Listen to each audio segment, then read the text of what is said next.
በኢትዮጵያ በመኪና መጓዝን በተመለከተ አዲስ አዋጅ ወይም መመሪያ ወጣ። መመሪያውም ከነዳጅ አጠቃቀም ጋር የተያዘ ነው። የነዳጅ መኪናዎች ዘመን አበቃለት። መንግስት አስደንጋጭ መመሪያን አውጥተዋል። ከእንግዲህ ወዲህ በነዳጅ መንዳት መንሸራሸር ታሪክ ሊሆን ነው። የመጀመሪያው በትር ያለፈውም በመንግስት ባለስልጣናት ላይ ነው። ማንኛውም የመንግስት መኪና ከዛሬ ጀምሮ ወደ ኤሌክትሪክ እንዲቀየርም ጥብቅ ትዕዛዝ ተሰጥተዋል። ግን ይሄ ብቻ አይደለም። አንድ ሰው አንድ መኪና የሚለው ባህል ይቅር ተብሏል። 5 ሆነው በ5 መኪና የሚሄዱ ጎረቤቶች አብረው እንዲሄዱ ተገደዋል። ካልሆነ ግን መንገዱ አይበቃም ተብለዋል። እንዲያውም አጭር መንገድ ከሆነ በእግርህ ወይንም በብስክሌት ሂድ የሚል ጠንከር ያለ መልእክትም ከመንግስት መስሪያ ቤት ወጥቷል።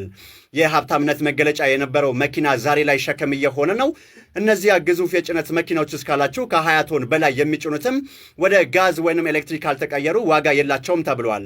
አሁን ጥያቄው እዚህ ጋር ነው። መሰረተ ልማት ሳይሟላ ኤሌክትሪክ መሙያ ሳይስፋፋ ይሄ ውሳኔ ይሳካ ወይስ የትራንስፖርት ቀውስ ይፈጥራል? በአጭር ጊዜ ውስጥ ለማጠናቀቅ ታቅዶ የተጀመረው የፋርስ ባህረ ሰላጤው ጦርነት ከታሰበው በላይ ሆነዋል። ተጠናክሮ ቀጥለዋል። አሜሪካና እስራኤል ማንንም ሳያማክሩ ለብቻቸው ኢራን ላይ የጀመሩት ጦርነት እንዳሰቡት አልሆነም። የተጀመረውን ጦርነት በድልና በአጭር ጊዜ ውስጥ ለማጠናቀቅ የሌሎች ሀገሮችን ትብብር የጠየቁ ሲሆን ትብብር የተጠየቁ ሀገሮችም ግማሹ የተደረገላቸውን ጥሪ ውድቅ ሲያደርጉ፣ ግማሹ ደግሞ እናስብበታለን በማለት ጥሪውን ሳይቀበሉ ቀርተዋል። ይህንንም ተከትሎ አሜሪካ የጀመረችውን ጦርነት ለማጠናቀቅ የማንንም እርዳታ እንደማያስፈልጋት አሳውቃለች። ጦርነቱም ቀጥለዋል። የጦርነቱን ገጽታ እንደሚከተለው ይዘነዋል። የባህረ ሰላጤው ሀገራት ኢራን ትደምሰስ እያሉ ነው። የመካከለኛው ምስራቅ ውጥረት አዲስ ምዕራፍ ላይ ደርሷል። የባህረ ሰላጤው ሀገራት አሜሪካ የጀመረችውን ወታደራዊ እርምጃ ገፍታበት የኢራንን ጦር ለዘላለም ከጥቅም ውጪ ወይንም ደግሞ ኒውትራላይዝ እንድታደርግም ግፊት እያደረጉ መሆኑ ተሰምተዋል። ሮይተርስ እንደዘገበው ከሆነ ሳውዲ አረቢያ፣ የተባበሩት አረብ ኤምሬት፣ ኳታር፣ ኩዌት፣ ባህሬንና ኦማን አቋማቸውን ቀይረዋል። መጀመሪያ ላይ ጦርነቱ እንዲቀሰቀስ ባይፈልጉም ኢራን በስድስቱም ሀገራት ላይ የሰነዘረችው የሚሳኤልና የድሮን ጥቃት ነገሮችን ቀይሮታል እየተባለ ይገኛል። አሁን ላይ የሀገራቱ መሪዎች አንድ አቋምን ይዘዋል። ቴሄራን ማንኛውንም የማጥቃት አቅም ይዛ የምትቀር ከሆነ እኛ ለዘላለም በስጋት ውስጥ ነው የምንኖረው የሚል።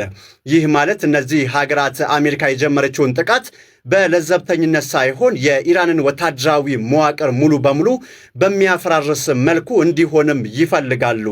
የዓለም ዘይት መውጫ በሆነው በዚህ ቀጠና የሀገራቱ ትዕግስት ተሟጧል። አሜሪካ ለዚህ ጥያቄ ምን ምላሽ ትሰጥ ይሆን? የኢራንስ ቀጣይ እርምጃ ምን ሊሆን ይችላል? እናንተ በዚህ ጉዳይ ላይ ምን ትላላችሁ? የአሜሪካ ጣልቃ ገብነት ቀጠናውን ያረጋገዋል ወይስ የባሰ ያውከዋል? ሰበር መረጃ ተሰምተዋል። ረቡዕ የእረፍት ቀን ሆነ። በኢሲያ ምን የተካሄደ ነው? ስሪላንካ ነዳጅ ለመቆጠብ ረቡዕ የእረፍት ቀን አድርጋለች። የሥራ ቀናት ወደ 4 ቀናትም ዝቅ ብሏል። ትምህርት ቤቶችና መስሪያ ቤቶችም ይዘጋሉ። ነዳጅ በኮታ መሸጥም ተጀምሯል። ለአንድ መኪና 15 ሊትር ብቻ ይሰጣል የተባለው ምክንያቱ ደግሞ የመካከለኛው ምስራቅ ጦርነትን ተከትሎ የነዳጅ ዋጋ በአንድ በርሜል $100 መግባቱ ነው። ፕሬዝዳንቱ ለከፋው መዘጋጀት አለብንም ብለዋል። ሌሎች ሀገራትስ ምን እያደረጉ ነው ለሚለው ታይላንድ የኤሲ አጠቃቀምን ለመቀነስ ሱፍ ትታችሁ ቲሸርት ልበሱም ብላለች። ፊሊፒንስ ደግሞ ሰራተኞች ከቤት እንዲሰሩም ታዘዋል። ቪየትናም በተመለከተ መኪና አቁማችሁ ከአሁን በኋላ ብስክሌት ንዱ የሚል ጥሪንም አቅርባለች። ማይናማር ደግሞ መኪና መንዳት የሚቻለው በታርጋ ተራ ቁጥር ብቻም ሆኗል። ሲሮጡ የታጠቁት ሲሮጡ ይፈታል አሊያም የጅብ ችኩል ቀንድ ይነክሳልን ያስታውሷል። ኢራን በበኩሏ እጅግ አደገኛ የሚባለውን የሰጂል ሚሳይሏን በ54ኛው የጥቃት ማዕበል ባለችው ኢላማዋ ወይም ደግሞ ትሩ ፕሮሚስ ፎር ባለችው ቅዷ መተኮሷ ተገልጧል። አሜሪካን በበኩሏ ዊ አር ጎይንግ ቱ ዱ ኢራን ቢፎር ኪዩባ ስትል በፕሬዚደንቷ ዶናልድ ትራምፕ በኩል አስታውቃለች። በኢራን የገባንበትን ጦርነት አከናውነን ኪዩባንም እናፈጣጥማታለን መሆኑ ነው። ዊ አር ቶኪንግ ቱ ኪዩባ ባት ዊ አር ጎይንግ ቱ ዱ ኢራን ቢፎር ኪዩባ ነው ያሉት። የበላቸው ያገሳታል በላዩ ያጎርሳታልን መሆኑ ነው። በኢራን በገቡበት ጦርነት ውስጥ አንጀታቸው የነፈረው የአሜሪካው ፕሬዚደንት ዶናልድ ትራምፕ የዚያ የምዕራባውያኑ የጦር ጥምረት ወይም ኔቶ ወይም ኖርዝ አትላንቲክ ትሪቲ ኦርጋናይዜሽን ይህንን ሲሉ ማስጠንቀቃቸውን ተሰምቷል። የኔቶ አባል ሀገራት የሆርሙዝን የውሃ ወሽመጥን ለመክፈት የምናደርገውን መራራ ትግል የማይደግፉና የማይቀላቀሉን ከሆነ የወደፊቱ ጊዜያቸው በጣም አስከፊ ሊሆን ይችላል ነው ያሉት።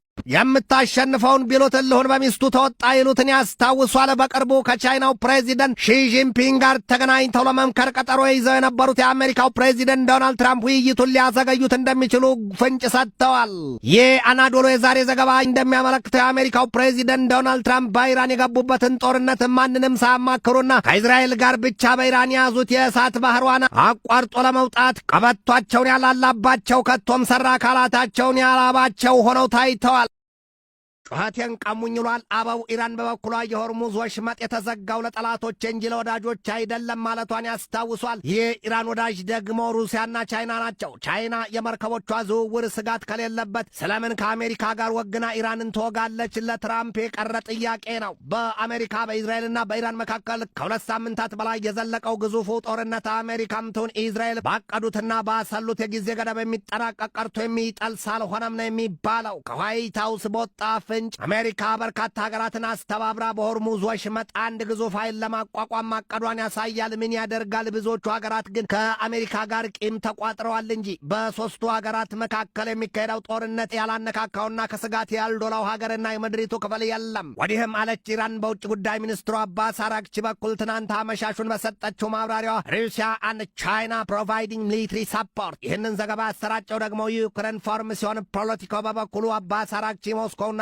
ቤጂንግን ሲገልጧቸው የቴህራን የክፉ ቀን ደራሽ አጋርና አባር ናቸው ነው ያሉት። በተለይም ደግሞ ከአሜሪካና ከእስራኤል ጋር በገባችበት ጦርነት ኢራንን ብርቱ ድጋፍ አድርገውላታል። ድጋፋቸውም አልተቋረጠም ምን ያሉት። ይሄ ዜና ደግሞ ለአሜሪካ አጥብቆ ጠያቂ እናቱን ሞት ይረዳልን አሊያም ዶሮ ጭራጭራን የሆነባት ሲሉ የሚሳለቁት ለቁጥር ያታክታሉ። ኢራን ሩሲያ በዩክሬን በገባችበት ጦርነት የሻሂድ 136 የሰው አልባ የጦር አውሮፕላኖቿን ወይም ድሮንስ ቢሉ የአጭርና የረዥም ርቀት ተምዘግዛጊ ሚሳይሎቿን ሰጥታታለችና ቻይናን ብትሆን የኢራንን የነዳጅ ዘይት ሀብት በቅናሽ ዋጋ የመስኖ ያህል ባስሻት መጠንና ቦታ ሁሉ ስትዝቀው እንደነበር አይዘነጋም። እውን ሁለቱ ሀገራት ታዲያ የኢራንን ክፉ እያዩና እየሰሙ በፈገግታ ይመለከቱ ይሆን? ምናልባትም ለገቢ ተንገብገብን ነውና ኢራን ካለችውም በላይ ሩሲያና ቻይና ድጋፋቸውን የማድረጋቸው ነገር ሳይታለም የተፈታ ጉዳይ ነው። የአሜሪካው ፕሬዚደንት ዶናልድ ትራምፕ አሉ በዛሬ ማለዳው ማብራሪያቸው ዘ ዩናይትድ ስቴትስ ታኪንግ ቱ ኢራኒያን ሊደርስ ሪጋርዲንግ ብሪንጊንግ አን ኤንድ ቱ the war ደግሞም አሉ መለስ አድርገው ፕሬዚደንቱ they want to negotiate badly I don't think they are ready። ኢራንያኑ ሹማምንት በበኩላቸው አንድም አልጠግባይ ሲተፋ ያድራለን፣ ሁለትም ከተጣሉ ወዲያ አስታርቁኝ ምንድነው ሲሉ በጦርነቱ መቀጠላቸውን የገለጡላቸው። የአሜሪካው ባለስልጣን ስልጣኑን ለቀቀ። ዋነኛው ምክንያቱ ደግሞ በኢራን የሚደረገው ጦርነት አሜሪካን አይመለከትም በማለት ነው። ጆ ኬንት ይባላል። የጸረ ሽብርተኝነት ዋና ዳይሬክተር ሲሆን ማለት ነው በኢራን የሚደረገው ጦርነት ኢራን ለአሜሪካ ምንም አይነት ስጋት ያልሆነች ሀገር ናት፣ በእስራኤል ተገፋፍታ ነው አሜሪካ የገባቸው በማለት ነው እንግዲህ ተቃውሞውን በማሰማት የዶናልድ ትራምፕን አስተዳደር ለቆ የወጣው ማለት ነው። በዲሞክራት ሴናተሮች ሲቃወሙት የነበረው ይህ የኢራን ጦርነት አሁን በገዛ ራሳቸው በአስተዳደራቸው ላይ የመጣባቸው ይመስላል። የአሜሪካኑ ፕሬዚዳንት ዶናልድ ትራምፕ እንግዲህ እኚህ የጸረ ሽብርተኝነት ከፍተኛ ዳይሬክተር የሆኑት ጆ ኬንት እንግዲህ ስልጣናቸውን መልቀቃቸውን አሳውቀዋል።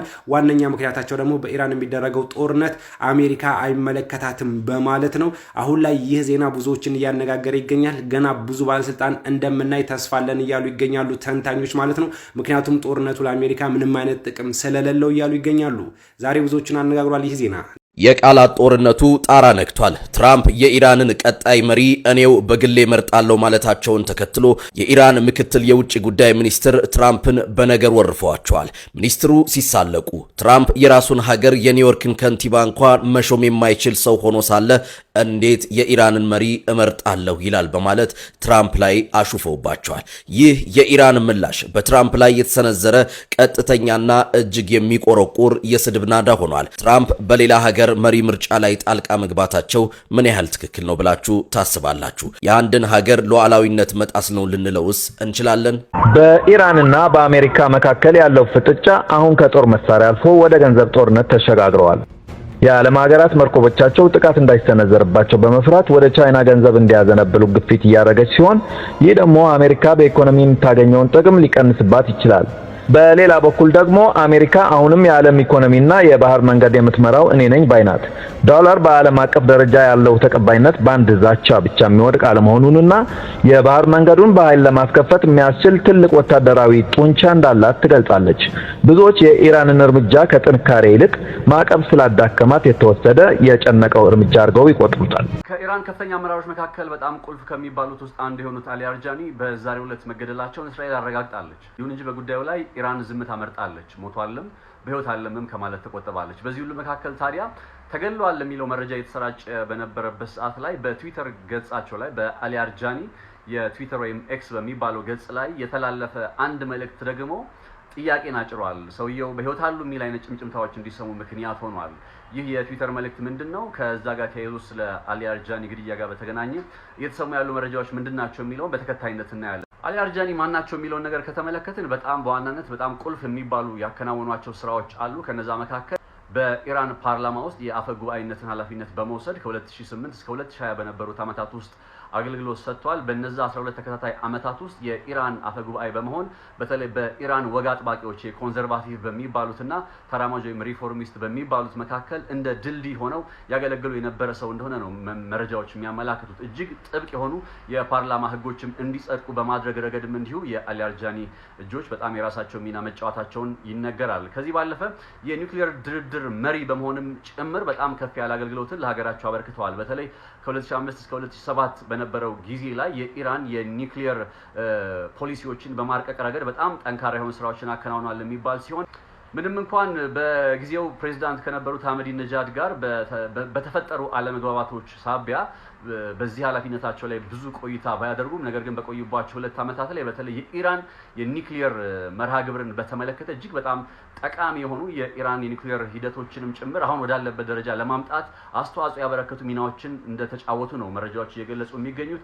ከዚህም ባለፈ የኢራን ብሔራዊ ቴሌቪዥንና ሬዲዮ IRIB ኃላፊ በመሆንም እንዲሁ አገልግለዋል ይባላል። ለ10 ዓመታት ያክል የኢራንን ብሔራዊ ሚዲያ መርተዋል። ጠቅላላ ብሎ ከታየ አሊ አርጃኒ ከወታደራዊ ነገሮች ይልቅ በፖለቲካዊና በዲፕሎማሲያዊ ነገሮች ላይ በጣም ስማቸው የሚታወቅ ከዚህም አንፃር ሞር ይሄ የሐሳቦችን በንግግር ምክክሮችና በመሰል ነገሮች መፍታት በሚሉት ጉዳዮች ላይ በጣም ስማቸው የሚነሳ ሰው እንደሆነ ነው መረጃዎች እያመላከቱ የሚገኙት። ከዚህ ጋር ተያይዞ ታዲያ መገደላቸው ተረጋግጧል ወይስ አልተረጋገጠም በሚለው ነጥብ ላይ የተነሱ ያሉ አሁናዊ ጉዳዮችን ልንገራችሁ። ከነዚህ መካከል መገደላቸው ተረጋግጧል በሚል በእስራኤል በኩል ነው መረጃው የወጣው። እንደምታውቁት የእስራኤል የመከላከያ ሚኒስትር እስራኤል ካትዝ ዛሬ ማክሰኞ መጋቢት 8 2018 ዓ.ም በሰጡት ይፋዊ መግለጫ ላይ ነው አሊ አርጃኒና የባሲጅ አዛዥ የሆኑት ጎላም ሬዛ ሶላይማኒ የተባሉት እንዲሁ ግለሰብም እርምጃ እንደተወሰደባቸውና እንደተገደሉ የሚገልጽ አይነት ማረጋገጫን ያወጡት። በእስራኤል መከላከያ ሚኒስትር አማካኝነት ነው መጀመሪያ መረጃው ይፋ የተደረገው።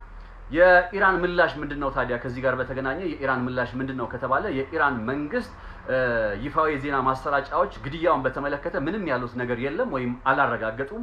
ከዛም ማለፍ ሲል ደግሞ አልካዱም፣ ማረጋገጫም አልሰጡም፣ አልካዱም ወይም እየተሰራጨ ያለው መረጃ ሐሰት ነው በማለት መረጃውን ለማጣጣል አልሞከሩም። እንዲሁም ደግሞ አሊ አርጃኒ ተገለዋልን በማለት ሞታቸውን በተመለከተ ዜና አልሰሩም። ስለዚህ አላረጋገጡምም አልካዱምም ማለት ነው። ቢሆንም አሁን ከኢራን በተሰራጨው ዜና አሊ አርጃኒ መሞታቸውን አረጋግጠዋል። ለዚህም በቀል ስትል ኢራን ኃይለኛ የሚሳኤል ድብደባ ማካሄዷም ተገልጿል። ኢራን ሌሊቱን ሙሉ የክላስተር ሚሳኤልን እስራኤል ላይ በመተኮስ የእስራኤልን ከተሞች መደብደቧንና ጉዳት ማድረሷ ተነግሯል። ለአሁኑ የያዝነው ዜና የእስካሁኑ ነው። ተመልሰን በሌላ ፕሮግራም እስክንገናኝ ሰላም ሁኑልን።